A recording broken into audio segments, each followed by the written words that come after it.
Forbes magazine wrote an article about Jim and Sam and their contract negotiations coming up, so I thought I would go through it. So you don't got to read this entire fucking thing. So this was written by Scott King. And I think this guy is like a little fanboy of the fucking show, to be honest with you. You can tell he's such a fan of the goddamn show. And they talked about this on Jim and Sam today. I had read it last night, so it says, while Jim and Sam Roberts, the remaining major players from the legendary Opie and Anthony show, wait for Sirius XM to bring their new contracts to the town square, the show continues to fire on all cylinders. No. That's how you know he's a little fanboy. You know that bring him to the town square. It's supposed to be like an inside thing, you know, Troy Kwan's beef with Neil deGrasse Tyson, and we'll bring the alien body to the Times Square. This guy is such a fucking fanboy. But firing on all cylinders, I don't know too much about that.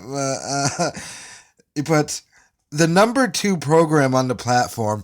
They tell everybody at Sirius XM they're the number 1 show there, by the way. They tell Jason Ellis the same fucking thing. I'm sure they tell Bennington. They tell everyone there they're the number 2 ones. But the number 2 program on the platform, second only to the Howard Stern show, find both its hosts waiting for new deals while the show is at its best. To be honest with you, they probably are the number 2 show there. Come October, will we be saying Jim and Sam are here?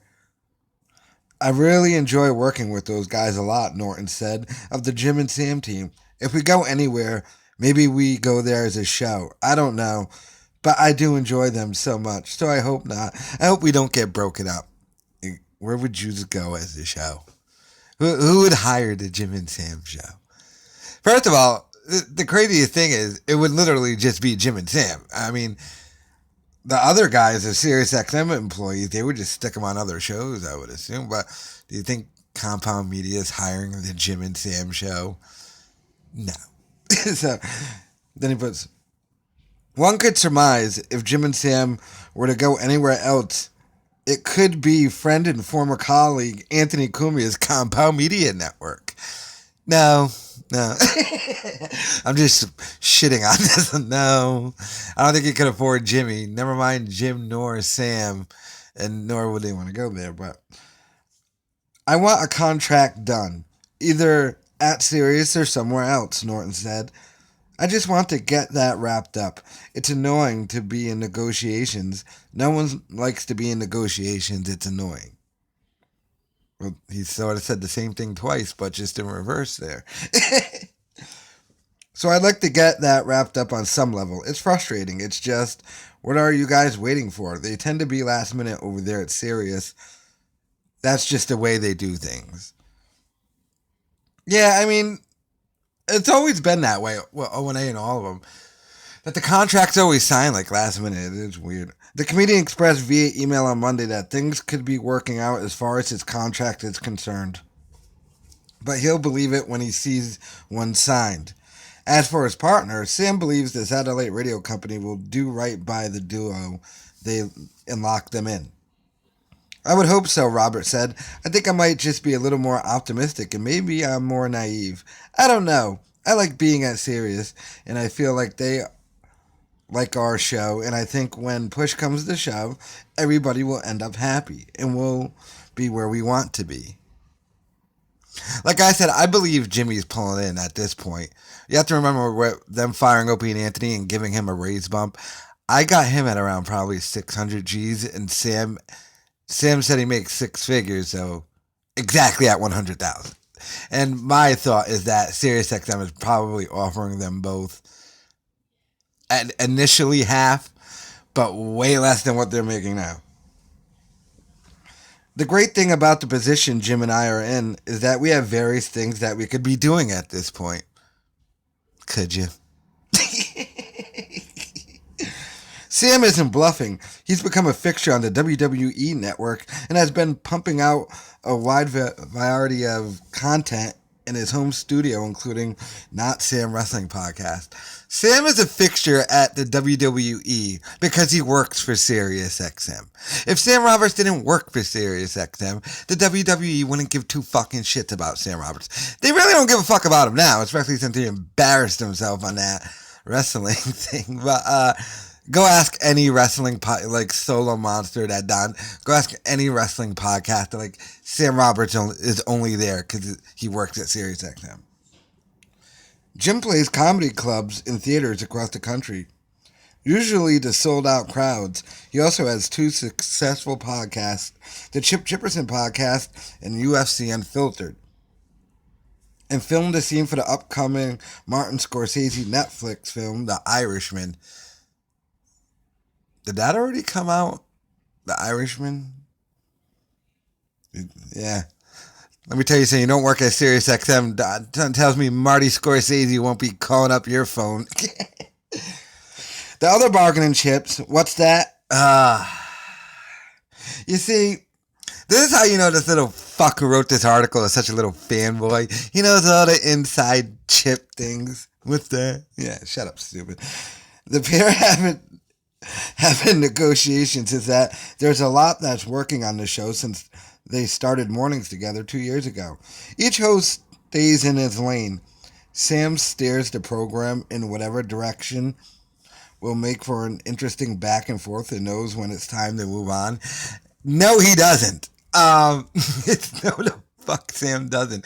Let me tell you the Monday. The first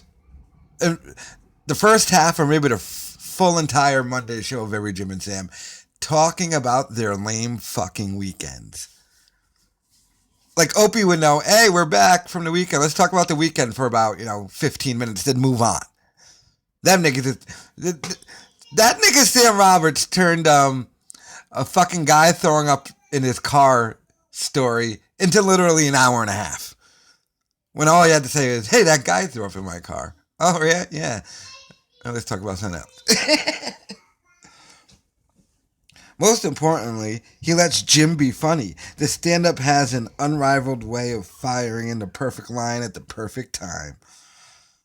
What the fuck kind of pants are those? Is this nigga wearing burgundy pants? A joke has like a half-life, Kumia said. Oh, they reached out to fucking old Trampa himself. Beginning to describe Norton's comedic quickness. If you say it in a second, it's brilliant. 2 seconds, it's still funny. 3 seconds, it's gone. It's not there anymore. So to have that ability to just throw something out, because you're actually thinking about the joke as the setup is still happening. Me and Jimmy have discussed that a few times.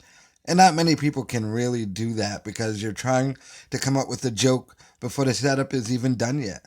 So when it happens and you spit that line out, the whole room goes crazy and you've done your job. You're breaking down comedy now, Trampa. Yeah, well, let's try that on your fucking Anthony Cumia show. Let's apply that to there, stupid. Jim is undeniably one of, if not the funniest guys in radio.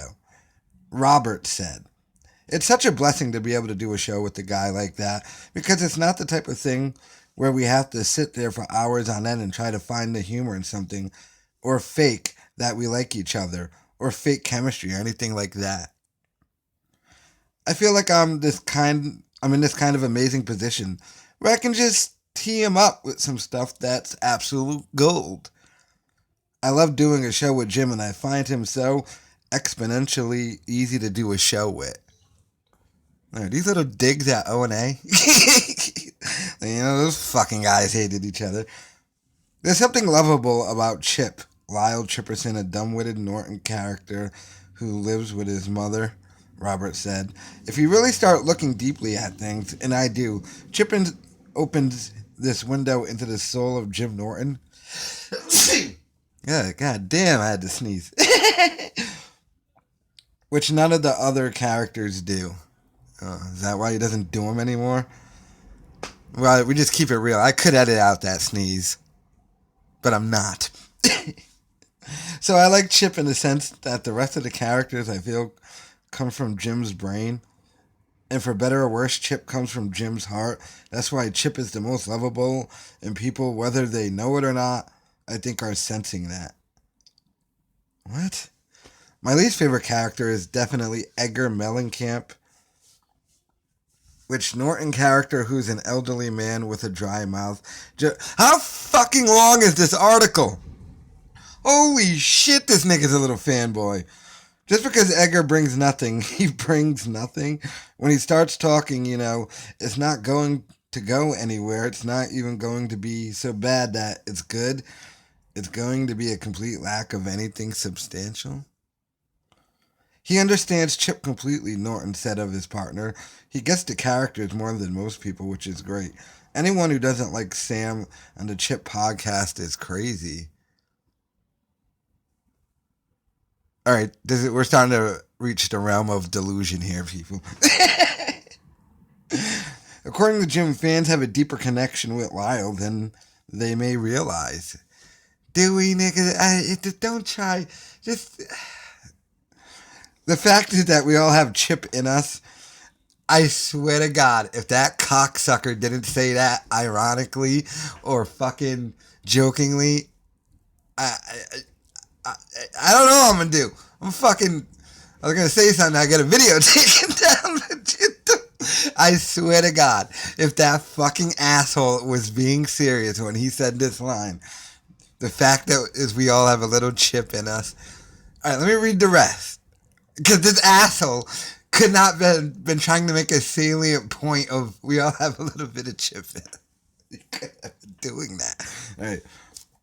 The fact is that we all have Chip in us, Norton said. We all kind of stink on some level, and Chip embraces that and is that. It's an awful joke, so it's really fun. It's fun to pick the worst jokes you can think of. He wasn't joking. We all have a little of Chip in us. Whoa. Alright, yeah, delusional is the word. Okay. There's no arguing the success of Jim's characters, especially Chip. The podcast has a loyal following that, as of late, sell out a 900-seat rooms where Jim's alter ego is on the marquee. I was at that Chip Live podcast in Boston. His name wasn't on the marquee. It was sold out, though. I actually like Chip more than Norton, if you can believe that. Comedian Kevin Brennan, a regular guest on both the Jim Norton and Sam Roberts show and the Chipperson podcast, said, Chip's crazy. Chip says whatever. He's insulting. He's offensive. He's ridiculous, and I love it. I just think it's hilarious. He's so funny because he still has Norton's mind. He'll say stuff that's really funny off the top of his mind that he can just come up with. The character is hilarious. I like mean comedy. That might be a reflection of my childhood. We're really bigging up Chip this much. First of all, if you go look at the podcast numbers, it's had a big fall off if you go looking from the beginning to what it is now. But my God, enough about the Chip shit. Another element working for the good of the shows is the way the Jim and Sam staff contributes with secondary on-air roles, led by senior producer Travis Teft, producers Anthony Shitloaf Cifelli, Handsome Rob Sirocco, Troy Kwan, Troy Hinton, and the mysterious hot dog, a.k.a. Cheyenne Marty, all add to the show's charm. No, they don't. Teft, who prefers to be called Travie, according to Roberts, does exceptionally well picking his spots for commentary to enhance the show.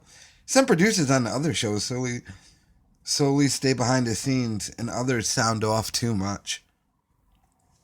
The Schnatter's Pie aficionado is the epitome of a good sport. Some of the show's most memorable moments have been of the host tormenting Teft about his mother leaving his family and marrying another man. Both of us agreed that he might be the best producer on air in the company, Robert said. Yeah, I think there's a guy named Baba Booey might have something to say about that, but although that show stinks too. That's because he's smart.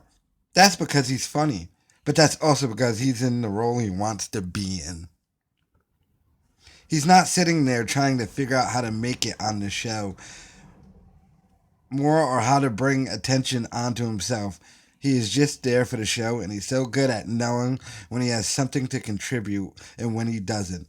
And that's why you listen to the show. When Travis speaks, at no point do you get this feeling of, why is this guy talking? Every time Travis contributes, it's something either funny or interesting. Either way, it's worthwhile to the show, and I don't even know if Travis real. All right, I'm now of the belief these niggas fucking planted this shit, like paid some nigga that do this shit to use as some sort of leveraging contract negotiations. This is like a sopping love affair. Either the nigga who wrote this article is a flaming homosexual, like you couldn't be this much of a fanboy. Yo, alright. How much fucking long is this? Jeez, I can't take anymore. This article is like punishing my will to live. This is like, this shit's longer than Moby Dick, nigga. This is like a fucking bibliography or some shit. Like the Encyclopedia Hackica. Well, let me try and push through this. Whew. Either way, it's worthwhile to the show, and I don't even know if Travis realizes how valuable that skill set is. I've met very few people in radio that know their strengths and play to them better than the Tef Dog. A lot of times I'll look in. Typically, Travis has his glasses off, and he's weeping thinking about Mother, Norton said. Then he'll chime in with a joke once in a while, and it's always nice to see him stop crying for a couple of minutes, but Travis does spend a majority of the show weeping with his glasses off. A little joke there, I guess. As for the others, dumb last name Bitson fellow, albeit part-time producer, just say handsome Robber and shit. Not being funny undoubtedly have fans in hysterics, but it's probably the host that laughed the hardest at the jabs. I do enjoy it very much, Norton said. Tension is always funny. Who wants to see those two idiots liking each other? It's more fun if they want to strangle each other. Tension is enjoyable. That might explain a huge part of the O&A success.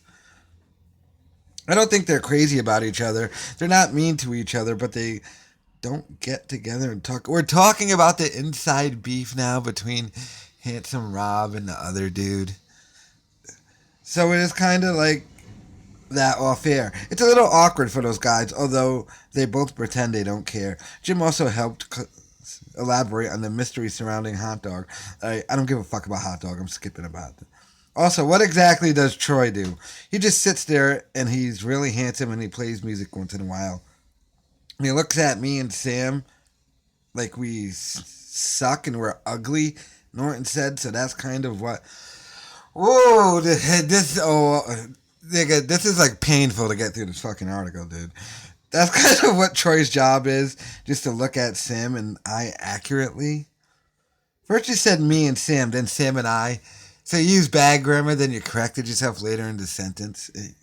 Apart from the show, Henson is in a band called Black Caviar. His music is really good. Do you think... Let me interrupt this fucking drivel, this piece of shit article. This article stinks on ice.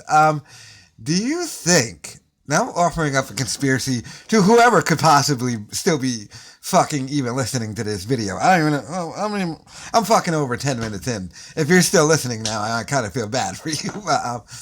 Do you think that after Porcelain dropped the Worm Has Turned documentary, that maybe Jim got a writer to do like sort of another, because right now if you look up the name Jim Norton or Jim and Sam or anything, the Worm Has Turned, which has over 100,000 views, is the first thing up. Do you think this is his way of sort of getting like other biography shit out there, so that's not the number one thing that comes up? Because this was the first thing they talked about on the show today to like push people towards this article. I don't know. And let me try and get back into this fucking thing. His music is really good, Jim continued. I'm sure he'll be off to better things, and I'll have to beg him for tickets to come see him. Troy is doing great.